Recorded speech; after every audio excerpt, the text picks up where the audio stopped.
मोदी की सरकार नहीं चलेगी, नहीं चलेगी। पुलिस को आगे करता है। इस बात का भी ध्यान होना चाहिए कि वन्य जीवों का जो आक्रमण रिहायशी इलाकों में आम आदमी पर हो रहा है, सरकार का ही फर्ज बनता है कि उसको भी रोका जाए। लेकिन जब मैंने अतीत में बिना किसी आंदोलन के, बिना किसी धरने प्रदर्शन के सरकार को ये राय दी, कई बार राय दी, सोशल मीडिया के माध्यम से राय दी कि सरकार वन्य जीव और मानव के बीच के संघर्ष को, जो कि आज का नहीं है, मैं इस सरकार को इस संघर्ष के लिए इस रूप में कटघरे में खड़ा नहीं कर रहा हूँ कि ये इन्होंने इजाद किया, ये आदि काल से है, पहले से है। लेकिन इस सरकार को इस रूप में कटघरे में खड़ा कर रहा हूँ कि इसको रोकने के लिए इनके पास इच्छा शक्ति नहीं है, और इनकी इच्छा शक्ति जागे, इसलिए आज हमने यहाँ पर आकर ये प्रदर्शन किया। आज कल ही हमने सुना कि खिरसू में कोटी गांव में कल एक घटना हुई और एक महिला की जान चली गई।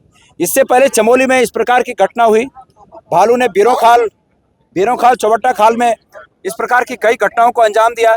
पूरे पहाड़ी क्षेत्र में कुमाऊं से लेकर पिथौरागढ़ से लेकर अल्मोड़ा बागेश्वर से लेकर और चमोली, पौड़ी, रुद्रप्रयाग, टिहरी और उत्तरकाशी तक कोई जिला ऐसा छूता नहीं है जहां लोगों को भारी नुकसान का सामना नहीं करना पड़ रहा है। इसलिए हमने राय भी आज लिखित रूप में पहली बार सरकार को लिखित रूप में दिया। इससे पहले मैंने सोशल मीडिया में, ये किस भाई का है, तो इससे पहले हमने ये कई बार कहा कि इन बातों को रोकने के लिए सरकार को 2 कदम उठाने चाहिए। पहला कदम, कार्य योजना बनाकर एक तात्कालिक प्रभावी हो, उस तात्कालिक कार्य योजना के तहत इस संघर्ष को रोकने के लिए जो वाचर व्यवस्था है, जो रोकथाम की व्यवस्था है, उसको अंजाम दिया जाए। और दूसरा दीर्घकालिक, ये दीर्घकालिक योजना इस प्रकार की फूल प्रूफ हो कि कोई भी वन्य जीव रिहायशी इलाकों में न घुस सके। आज हमारे केंद्र के नेता बड़ी बड़ी बात करने तो यहाँ आ जाते हैं, केंद्र में बैठकर, सत्ता में बैठकर बड़ी बड़ी बात करने आ जाते हैं, लेकिन हमारे लोगों के दुख और दर्द को समझे बिना वापस चले जाते हैं और स्वयं की पीठ थपथपाते हैं। ये हमें मंजूर नहीं है। वो अपनी पीठ थपथपाएं, लेकिन हमारी इन मांगों पर गौर करके जाएं।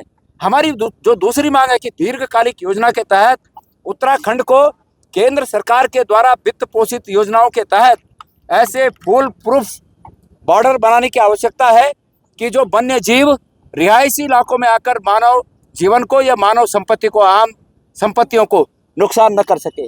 ढाईजुली पट्टी में इन 2 महीनों में 52 पालतू पशुओं की हत्या जंगली जानवरों ने कर दी है। सरकार बोलती है कि हमने 35,000 रुपये, 30,000 रुपये दे दिया।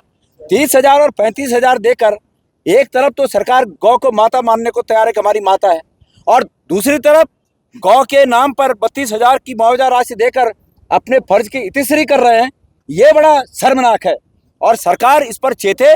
मेरा सरकारी विभाग के कर्मचारियों से हमारी कोई दुश्मनी थोड़ी है।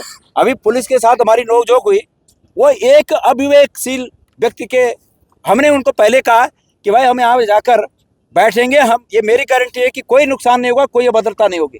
लेकिन बतेरे लोग धामी, मतलब पुलिस की वर्दी पहनकर धामी को ये जताना चाहते हैं कि वो उसके वफादार सिपा सालार हैं। मैं उनको चेताना चाहता हूँ, ये हमारी गारंटी है कि सार्वजनिक संपत्ति को या किसी व्यक्ति को, चाहे वो मंत्री हो चाहे अधिकारी हो, कोई भी मतलब गलत बिहेव उनके साथ नहीं होगा।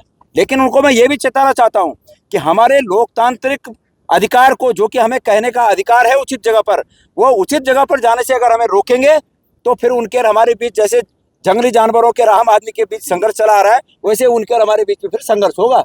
तो इसलिए हमें उतनी एक्सेस जरूर दें ताकि उचित प्लेटफॉर्म पर पहुंचकर हम अपनी बात को रख सकें। तो हमारा मकसद ये है, और इसके अलावा हमारा मकसद किसी से बैर पालना नहीं है। वो अपनी ड्यूटी कर रहे हैं, वो भी हमारे भाई हैं। अब हुआ ना, जब सब लोग आ गए तो हम शांतिपूर्वक है ना, मैंने ऐलान किया कि अगर कहीं कोई नुकसान होगा, कहीं कोई गलत होगा, उसकी जवाबदारी मेरी होगी। तो अब हो रहा है ना, इसके बाद वन विभाग के जो अधिकारी शीर्षस्थ हैं वो आए, अपना ज्ञापन लें, अपने विभाग में सचिव के माध्यम से, जो भी उनके मंत्री हैं, मंत्री के माध्यम से मुख्यमंत्री से चर्चा करें और जो हमने बातें रखी हैं उसको अंजाम तक पहुँचाएँ। हम विपक्ष हैं, हम जवाबदेह विपक्ष की भूमिका निभाना चाहते हैं। कान खोलकर सुन ले सरकार, हम जवाबदेह विपक्ष की भूमिका निभाना चाहते हैं। लेकिन अगर सरकार तानाशाही से पेश आएगी तो फिर हमें फिर वो भी आता है जिसकी सरकार ने कल्पना नहीं की होगी। धन्यवाद।